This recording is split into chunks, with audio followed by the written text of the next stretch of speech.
अनेक लोकाभिमुख कल्याणकारी योजना आपण केल्या, त्यामध्ये सगळ्यात माझी लाडकी बहीण योजना ही सर्वात लोकप्रिय ठरली।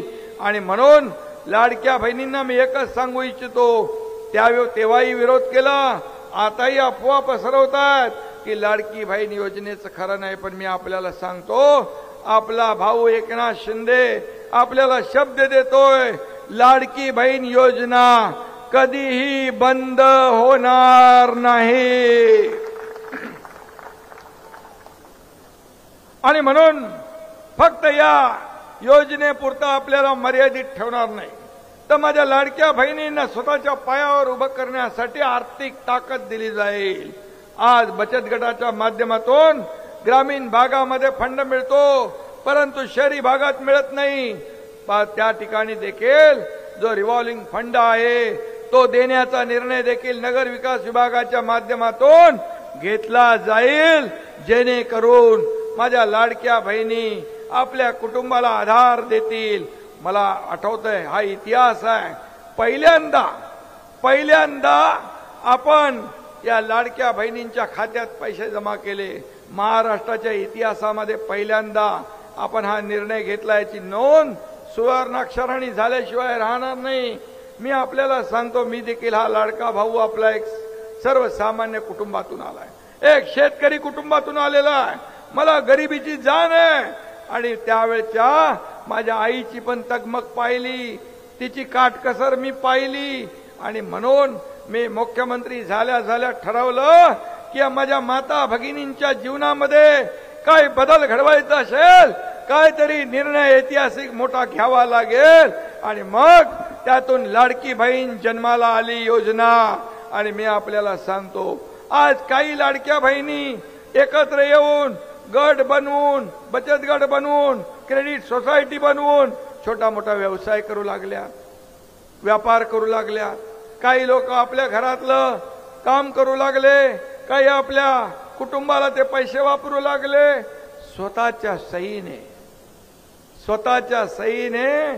स्वतःच्या खात्यातले पैसे काढण्याचा अधिकार या महाराष्ट्रामध्ये पहिला तुम्हाला मिळाला। आणि हा भाऊ एकनाथ शिंदे हा अधिकार कधी काढून घेणार नाही, हा अधिकार अबाधित राहील। आणि यामध्ये तुम्हाला अधिक फायदा कसा होईल, माझ्या लाडक्या बहिणी व्यवसायाच्या माध्यमातून लखपती कशा होतील, ही योजना आपल्याला करायची आहे। मी आपल्याला सांगतो, जे बोलतो तेच करतो। लाडकी बहीण योजनेबद्दल स्वतः महिला आणि बालविकास मंत्र्यांनी अतिशय महत्त्वाचं ट्विट करून माहिती दिलेली आहे। या ठिकाणी पाहू शकता त्यांचं लेटेस्ट या ठिकाणी हे ट्विट आहे। त्यांनी काय म्हटले आपण डिटेलमध्ये बघूयात। त्यासोबत तुमचा 17वा हप्ता म्हणजे नोव्हेंबरचा हप्ता कधी जमा होणार त्याची देखील माहिती आपण बघणार आहोत। तर बघा त्यांनी काय म्हटलंय, काही प्रसार माध्यमांवरती मुख्यमंत्री माझी लाडकी बहीण योजनेबाबत प्रसारित होत असलेली बातमी वस्तुस्थितीला धरून नाही। प्राथमिक छाननीत या ठिकाणी 52 लाख लाभार्थी महिला अपात्र अशा मथाळ्याखाली आलेल्या ह्या बातम्या निराधार आहेत। तर बघा लाडकी बहीण योजनेच्या अपात्र लाडकी बहीण योजनेच्या बातमीबद्दलची त्यांनी महत्त्वाची माहिती जी आहे ती दिलेली आहे। त्यांनी म्हटलं की या योजनेत पारदर्शकता येण्यासाठी व योजनेच्या पात्र लाभार्थी महिलांना नियमितपणे अधिक लाभ मिळावा यासाठी राबवण्यात येणारी EKYC प्रक्रिया अजूनही सुरू आहे। तर बघू शकता या ठिकाणी ज्या पात्र लाडकी बहिणी जे आहेत त्यासोबत अपात्र लाडक्या बहिणींबद्दल ज्यांनी या ठिकाणी 52 लाख लाभार्थी अपात्र आहेत अशी जी माहिती येत आहे त्याच्याबद्दलची ही माहिती दिलेली आहे। त्यासोबत लाडक्या बहिणींना नियमित त्यांचा जो 1500 रुपयाचा लाभ आहे तो भेटावा, त्यासोबत त्यांची EKYC कशाबद्दलची चालू आहे, म्हणजेच या ठिकाणी योजनेमध्ये नियमितपणे त्यांना आर्थिक लाभ भेटावा यासाठी EKYC प्रक्रिया देखील चालू आहे असं त्यांनी सांगितलेलं आहे। योजनेसंदर्भात विविध प्रसार माध्यमातून येणाऱ्या दिशाभूल करणाऱ्या माहितीने विचलित न होता सर्व लाभार्थ्यांनी केवळ राज्य शासनाच्या अधिकृत संकेतस्थळावरती शासन निर्णयाच्या माध्यमातून अधिकृत प्रसार माध्यमातून प्रसारित होणाऱ्या अधिकृत माहितीवरतीच विश्वास ठेवावा असं त्यांनी या ठिकाणी म्हटलेलं आहे। त्यासोबत EKYC ची मुदत 31 डिसेंबर 2025 पर्यंत वाढवण्यात आलेली आहे असंही त्यांनी सांगितलं। आणि या मुदतीत सर्व लाभार्थ्यांनी EKYC प्रक्रिया पूर्ण करून घ्यावी ही नम्र विनंती देखील केलेली आहे। तर बघा लाडक्या बहिणींनो, तुम्हाला 31 डिसेंबर 2025 पर्यंत तुमची KYC KYC प्रक्रिया जी आहे ती पूर्ण करून घ्यायची आहे असं देखील त्यांनी या ठिकाणी सांगितलेलं आहे. तर आता महत्त्वाची जी माहिती आली ती म्हणजे लाडकी बहीण योजना या ठिकाणी कधीही बंद होणार नाही. स्वतः मुख्यमंत्री या ठिकाणी देवेंद्र फडणवीस यांनी महत्त्वाचं विधान केलेलं आहे. त्याच्याबद्दल त्यांनी महत्त्वाची माहिती देखील दिलेली आहे. राज्यातील लाडकी बहीण योजना नेहमी चर्चेत असते. विधानसभा निवडणुकीपूर्वी ही योजना सुरू करण्यात आली. निवडणुकीनंतर योजना बंद केली जाईल असं विरोधकांकडून म्हटलं जात होतं असं त्यांनी म्हटलं. त्याचबरोबर बघा काय म्हटलंय नेमकं डिटेलमध्ये आपण संपूर्ण माहिती पाहणार आहोत. बघा लाडक्या बहिणींनो तुम्हाला आता 16वा हप्ता म्हणजेच ऑक्टोबर महिन्याचा हप्ता जो आहे तो जमा झालेला आहे. तुम्ही 17व्या हप्त्याची वाट पाहत असाल. तुम्ही वाट पाहताय की नाही कमेंट बॉक्समध्ये नक्की सांगा. तर हा 17वा हप्ता देखील तुम्हाला 100% जमा होणार आहे. त्याची देखील माहिती आपण पाहणार आहोत. परंतु त्याच्या अगोदर या ठिकाणी स्वतः मुख्यमंत्र्यांनी सांगितले की तुमची लाडकी बहीण योजना कधीही बंद होणार नाही. ही योजना कायमस्वरूपी चालूच राहणार आहे. राज्यातील लाडकी बहीण योजना नेहमी चर्चेत असते. विधानसभा निवडणुकीपूर्वी ही योजना सुरू करण्यात आली. निवडणुकीनंतर योजना बंद केली जाईल असं या ठिकाणी विरोधकांकडून म्हटलं जात होतं असं त्यांनी म्हटलं. विधानसभा निवडणुकी होऊन 1 वर्ष झाल्यावरती या ठिकाणी त्याच्यावरती बोलताना स्वतः मुख्यमंत्री देवेंद्र फडणवीस यांनी लाडकी बहीण योजनेवरती महत्त्वाचं विधान केलेलं आहे. ही योजना केव्हाही बंद होणार नाही. थेट मुख्यमंत्री देवेंद्र फडणवीस यांनी या ठिकाणी सांगून टाकलेलं आहे. तोपर्यंत तरी ही योजना बंद होणार नाही असं त्यांनी या ठिकाणी म्हटलं आहे. त्यामुळे करोडो लाडक्या बहिणींना मोठा दिलासा या ठिकाणी भेटलेला आहे. बघा लाडक्या बहिणींनो तुमची योजना बंद होणार नाही. ही लाडक्या बहिणींसाठी प्रत्येक महिन्यासाठी 1500 रुपयाची आर्थिक मदत चालूच राहणार आहे. स्वतः आता मुख्यमंत्र्यांनी देखील या ठिकाणी स्पष्ट केलेलं आहे. तर बघा आता तुम्हाला लाडकी बहीण योजनेचा म्हणजेच या ठिकाणी नोव्हेंबर महिन्याचा तुमचा 17वा हप्ता कधी भेटेल तर डिसेंबरमध्ये तुम्हाला हे पैसे भेटू शकतात. कारण की बघा नोव्हेंबर महिन्याच्या ह्या शेवटच्या आठवड्यामध्ये अजूनपर्यंत तरी या ठिकाणी लाभ वितरणाचा जो GR आहे तो आलेला नाही. परंतु या आठवड्यामध्ये म्हणजे शेवटच्या या आठवड्यामध्ये तुमचा GR येऊ शकतो आणि त्याच्यानंतर तुम्हाला डिसेंबर महिन्याच्या पहिल्या किंवा दुसऱ्या आठवड्यामध्ये हे लाभ वितरण जे आहे नोव्हेंबर महिन्याचं होऊ शकतं. किंवा याच्यानंतर जर पुढं या ठिकाणी लाभ गेला तर डिसेंबर महिन्याच्या 3ऱ्या आठवड्यापर्यंत देखील तुम्हाला लाभ जो आहे तुमच्या खात्यावरती 17व्या हप्त्याचा जमा होऊ शकतो. तर बघा नोव्हेंबरचा हप्ता लांबणीवरती गेल्यानंतर तो पुढच्या महिन्यात दिला जाण्याची शक्यता आहे. म्हणजे डिसेंबर महिन्यात नगर परिषदेच्या निवडणुका झाल्यानंतर लाडक्या बहिणींना पैसे दिले जाण्याची शक्यता आहे. जर डिसेंबर महिन्यात पैसे दिले तर 2 महिन्याचे एकत्रित 3000 रुपये देखील येऊ शकतात का असा प्रश्न विचारला जात आहे.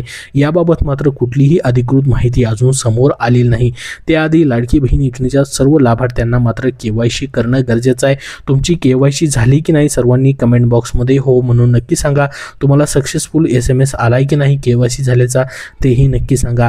तर बघा तुम्हाला 31 डिसेंबर पूर्वी या ठिकाणी KYC करण्याची या ठिकाणी आव्हान जे आहे महिला आणि बालविकास मंत्र्यांना या ठिकाणी केलेलं आहे. त्यांचं ट्विट देखील आपण बघितलेलं आहे. जर तुम्ही KYC केलेलं नाही तर तुम्हाला या योजनेचा लाभ भेटण्यासाठी अडचणी होऊ शकतात. तुम्हाला जर वेळेवरती या ठिकाणी नियमित लाभ हवा असेल तर तुम्हाला आता सध्या KYC करणं गरजेचं आहे आणि याचा GR देखील प्रसिद्ध झालेला आहे. आता प्रत्येक वर्षी लाडक्या बहिणींना KYC करणं देखील या ठिकाणी बंधनकारक करण्यात आलेलं आहे. तर बघा नोव्हेंबर आणि डिसेंबर महिन्याचे एकत्रित पैसे तुम्हाला भेटू शकतात का तर पहा तुम्हाला जर या ठिकाणी लाडकी बहीण योजनेचा म्हणजेच नोव्हेंबर महिन्याचा या ठिकाणी नोव्हेंबर महिन्याच्या शेवटच्या आठवड्यामध्ये 17वा हप्ता वितरित करण्याचा GR आला तर तुम्हाला एकाच महिन्याचे पैसे भेटू शकतात. मात्र दोन्ही या ठिकाणी महिन्याचा लाभ वितरित करण्यासंदर्भातला जर एकत्रित GR आला तर तुम्हाला दोन्ही महिन्याचे हप्ते भेटू शकतात. त्यामुळे नोव्हेंबरचे आणि डिसेंबरचे हप्ते एकत्रित भेटण्याची शक्यता देखील आहे. मात्र GR त्याच्या अगोदर येणं खूप गरजेचं आहे. निवडणूक आचारसंहिता KYC अनिवार्यता आणि प्रशासनाच्या निर्णयामुळे लाखो लाडक्या बहिणींच्या महिलांमध्ये या ठिकाणी उत्सुकता आहे. महाराष्ट्रामधील लाडकी बहीण योजनेच्या लाखो लाभार्थी महिलांसाठी आनंदाची बातमी समोर आलेली आहे. नोव्हेंबर महिना संपण्यास अवघे काही दिवस शिल्लक आहेत. तर या महिन्याचा हप्ता कधी जमा होणार याकडे सर्व लाडक्या बहिणींचं लक्ष लागलेलं आहे. मात्र राज्यामध्ये सध्या स्थानिक स्वराज्य संस्थांच्या निवडणुका जोरात सुरू असून आचारसंहिता देखील लागू झालेली आहे. याच पार्श्वभूमीवरती नोव्हेंबर आणि डिसेंबर या दोन्ही महिन्याचं अनुदान एकत्रित जमा करण्याची शक्यता देखील असू शकते. म्हणजे डिसेंबरच्या पहिल्या आठवड्यामध्ये लाडक्या बहिणींच्या खात्यामध्ये एकदम 3000 रुपये देखील जमा होऊ शकतात.